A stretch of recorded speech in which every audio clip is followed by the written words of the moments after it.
ሰላም ክብራትና ክብራን ውድ የአዲስ ጤና ዩቲዩብ ቻናል ቤተሰቦች እንደምን አላችሁ? በሌላ ቪዲዮ ተገናኝተናል። በዚህ ቪዲዮ ላይ ስለ ጥቅል ጎመን የምናይ ይሆናል ማለት ነው። ጥቅል ጎመን በቀላሉ የማይገመት የጤና በረከት ያለው አትክልት ነው። የአጥንትና የልብ ጤናን ከማሻሻል ጀምሮ በርካታ ጥቅሞች አሉት። በውስጡ የሚገኘው ፋይበር፣ ቫይታሚን ሲ እና ቫይታሚን ኬ ምክንያት ለጤናችን ተመራጭ ያደርጓል። በተጨማሪም ካሎሪኑ በጣም ዝቅተኛ ነው። አንድ ኩባያ የተከተፈ ጥሬ ጥቅል ጎመን 17.5 ካሎሪን ብቻ ነው የያዘው ማለት ነው። ይህም እንግዲህ ክብደት ለመቀነስ በጣም ወሳኝ ያደርገዋል።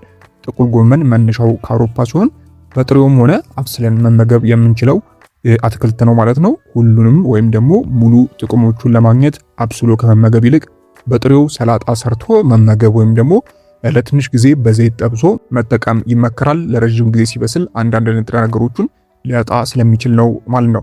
እናም በዚህ ቪዲዮ ላይ እንግዲህ የጥቅል ጎመን ወሳኝ የሆኑ 8 አስደናቂ የጤና ጥቅሞችን ወደ እናንተ የማደርስ ይሆናል። እንዲሁም ከምን ጋር መመገብ እንዳለባችሁ እየይዤ የምነግራችሁ ይሆናል ማለት ነው። እንደተለመደው ከዛ በፊት ሁላችሁም ይህንን ቪዲዮ ላይክ በማድረግ ጀምሩ። እንዲሁም ለዚህ አስተማሪ ቻናል አዲስ ከሆናችሁ ሰብስክራይብ በማድረግ ቤተሰብ ሁኑ። ብዙዎቻችሁ ቪዲዮዎቼን ሰብስክራይብ ሳታደርጉ ነው የምታዩት። እናም ሰብስክራይብ እንድታደርጉ እጠይቃለሁ። አሁን በቀጥታ ወደ ጉዳይ ሳልፍ ጥቅል ጎመን ከሚሰጣቸው አስደናቂ የጤና ጥቅሞች መካከል የመጀመሪያው ዝቅተኛ ካሎሪን መኖሩ ነው። እንዲሁም ዋጋውም ተመጣጣኝ ነው። እንግዲህ ክብደት ለመቀነስ እየሞከራችሁ ከሆነ ከፍተኛ የካሎሪን ይዘት ያላቸው ምግቦችን ዝቅተኛ ካሎሪን ባላቸው መተካት ተገቢ ነው። በመግቢያ ላይ እንደነገርኳችሁ አንድ ኩባያ የተከተፈ ጥሬ ጎመን 17.5 ካሎሪን ብቻ ስላለው ክብደትን ለመቆጣጠር ወይም ለመቀነስ ተመራጭ ያደርጓል። ብዙ ንጥረ ነገር ያላቸው ምግቦች ውድ ሲሆኑ ጥቅል ጎመን ግን በዋጋው በጣም ተመጣጣኝ ነው። ስለዚህ የመጀመሪያው ጠቀሜታው እንግዲህ ዝቅተኛ ካሎሪን ስላለው ነው ማለት ነው። ሌላኛውና ሁለተኛው እንግዲህ የደም ግፊትን ለመቆጣጠር መርዳቱ ነው። በዓለም ላይ ከ1 ቢሊዮን በላይ ሰዎች ለልብ ህመምና ለስትሮክ ማለትም ለአንጎል ውስጥ ደም መፍሰስ የሚያጋልጥ ከፍተኛ የደም ግፊት ችግር አለባቸው። ጥቅል ጎመን የደም ግፊትን ለመቆጣጠር የሚረዳውን ፖታሺየም በውስጡ ይዟል። ፖታሺየም የነርቭና የጡንቻ ስራ የሚያግዝ እንዲሁም የልብ ምትን የሚያስተካክል ንጥረ ነገር ነው። በሰውነታችን ውስጥ ሶዲየም ወይም ደግሞ የጨው መጠን ሲበዛ የደም ግፊት ስለሚያስተካክል ፖታሺየም ይህንን የጨው ተጽዕኖ ለመቀነስ ይረዳል ማለት ነው። ስለዚህ ሁለተኛው የጥቅል ጎመን ጠቀሜታው እንግዲህ የደም ግፊትን ለመቆጣጠር መርዳቱ ነው።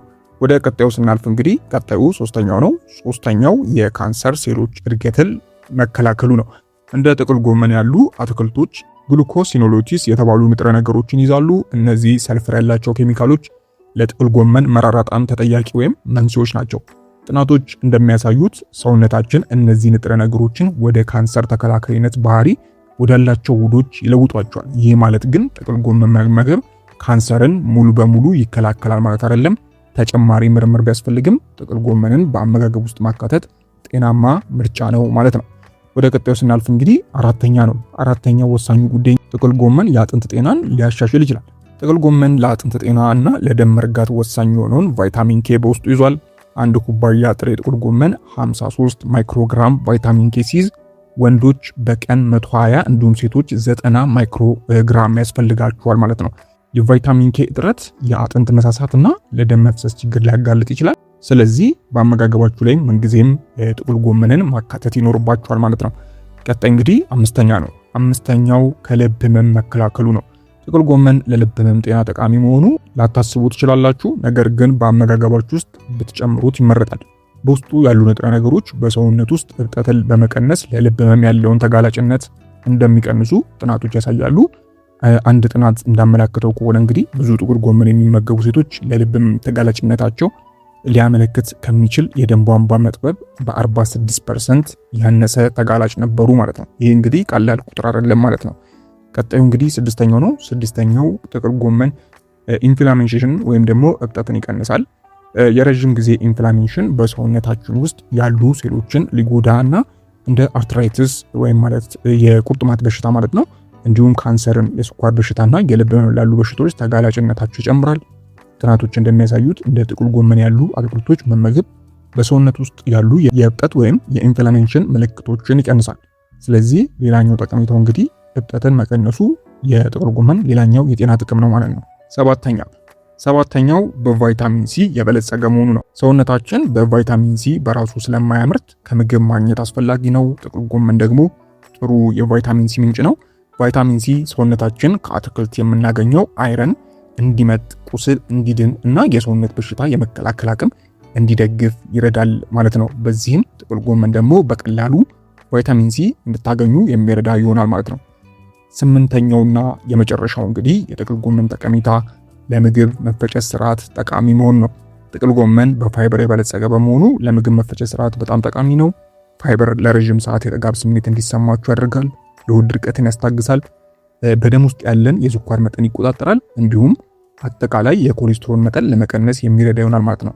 የጥቅል ጎመን የንጥረ ምግብ ይዘት ስንመለከት የጥቅል ጎመን እንግዲህ በአንድ ኩባያ የተከተፈ ጥሬ ጥቅል ጎመን ውስጥ ካሎሪን 17.5፣ ስብ ወይም ደግሞ ፋት 0.1 ግራም ብቻ፣ ካርቦሃይድሬት 4.1 ግራም፣ ፋይበር 1.8 ግራም፣ ፕሮቲን 0.9 ግራም ያህል አላቸው ማለት ነው።